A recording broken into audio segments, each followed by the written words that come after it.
Hi guys, आज हम लोग आ गए हैं न्यू वीडियो में जिसमें हम लोग बनाना सीखेंगे राइजोपस और उसके बारे में जानेंगे भी। राइजोपस जिसको हम लोग ब्रेड माउल भी कहते हैं, ये वही फंगी है जो कि ब्रेड पर उगता है जब वो रॉट होना शुरू कर जाता है, जिसको हम नॉर्मल भाषा में भुआ जाना भी कहते हैं। ब्रेड अगर ख़राब हो रहा है तो वो ब्रेड माउल के कारण हो रहा है, यानी कि राइजोपस के कारण हो रहा है। अब सिंस ये राइजोपस हमें पढ़ना है 11th क्लास में, सो ऑफ कोर्स ये पढ़ने और समझने के लिए तो इम्पॉर्टेंट है ही, साथ में 11th क्लास के प्रैक्टिकल के लिए भी ये बहुत ही इम्पॉर्टेंट है। इसीलिए देखते रहिए वीडियो और बने रहिए हमारे साथ। राइजोपस जैसा कि आपको पता होगा, ये एक थैलस बॉडी हम लोग कहेंगे। थैलस बॉडी इसलिए क्योंकि ये छोटा होता है और एक जगह पर इकट्ठा रहता है। ऑल्दो ये इसका रिप्रोडक्शन होता है स्पोर्स के थ्रू, बट ये कहीं मूव नहीं कर सकता, एक जगह पे बैग जैसा काइंड ऑफ पड़ा रहता है। सो हम लोग इसको थैलस कहेंगे। तो इसके थैलस में क्या होता है वो हम देखते हैं। थैलस जो होता है इसका हाइफी से बना होता है। हाइफी नहीं, एक्चुअली माइसीलियम से बना होता है। माइसीलियम इन टर्न हाइफी से बना हुआ होता है। सो बेसिकली देखा जाए तो ये जो थैलस है ये पूरा का पूरा हाइफी से बना हुआ है। Hyphae okay. ये हाइफी जो होता है ये क्या होता है, तो ये सिलेंडर इस तरह से पाइप जैसा स्ट्रक्चर होता है, इस तरह से।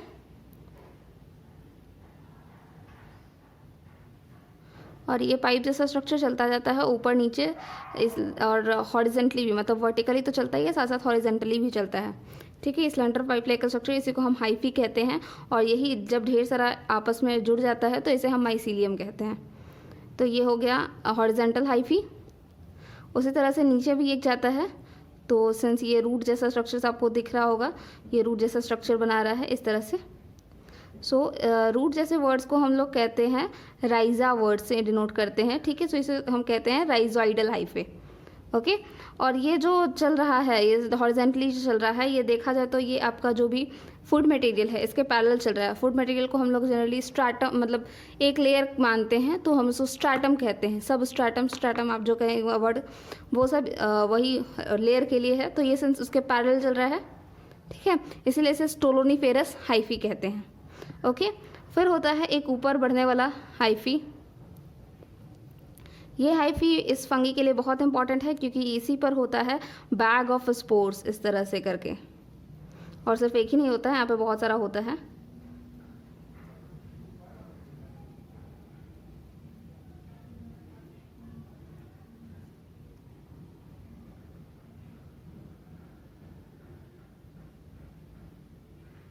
इस तरह से करके और भी बहुत सारा है।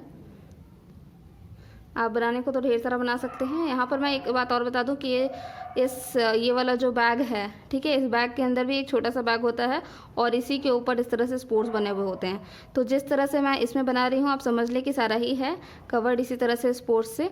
और स्पोर्स इतना डेंस होता है कि ये इस तरह से कंप्लीट बैग की तरह ही दिखता है। ओके।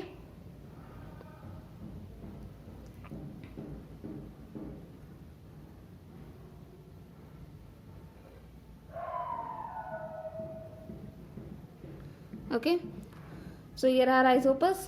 अब हम इसकी लेबलिंग करते हैं कि इसमें क्या क्या है। तो सबसे पहले जैसा कि मैंने बताया कि ये रूट टाइप का जो हाइफा है इसे हम कहते हैं rhizoid hyphae. Rhiza word is for root and rhiza मतलब रूट जैसा structure, so rhizoid hyphae. Okay. Next this is जो पैरेलल चल रहा है स्ट्रैटम की, इसे हम कहते हैं स्टोलोनीफेरस हाइफी। और ये सब ऊपर ऊपर जो जाने वाला है इसे हम कहते हैं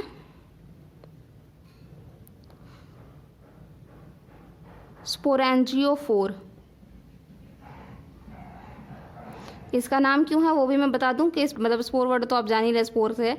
एंजियो वर्ड जो है ये बैग को डिनोट कर रहा है। सो स्पोरेंजियम, दिस इज स्पोर का बैग। ठीक है, so this is sporangium, that means कि स्पोर का एक बैग है ये। और सिंस ये स्पोर के बैग को ये कैरी कर रहा है, इसीलिए मतलब इसके कह रहे हैं वैसा हाइफी जो कि स्पोर वाले बैग को कैरी किए हुए। फोर इज फॉर मतलब कैरियर कह सकते हैं। सो स्पोरेंजियोफोर मतलब स्पोरेंजियम को कैरी करने वाला। So this is sporangiophore. Okay. तो ये जो स्पोरेंजियम होता है इसमें एक्चुअली क्या क्या है, तो ये जो अंदर वाला जो ये गोल सा स्ट्रक्चर जो मैंने बनाया था इसमें छोटा सा, इसे हम कहते हैं कॉल्यूमेला।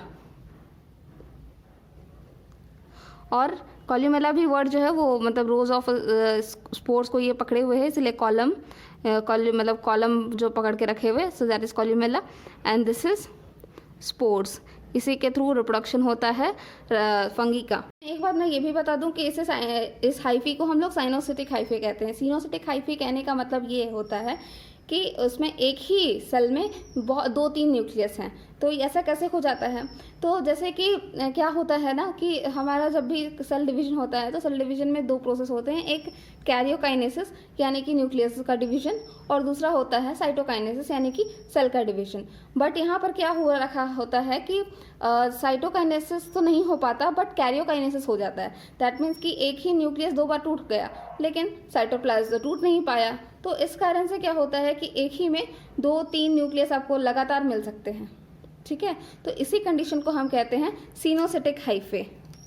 ये एक इम्पॉर्टेंट सा वर्ड है इसके लिए, फंगी के लिए, सिनोसिटिक हाइफी।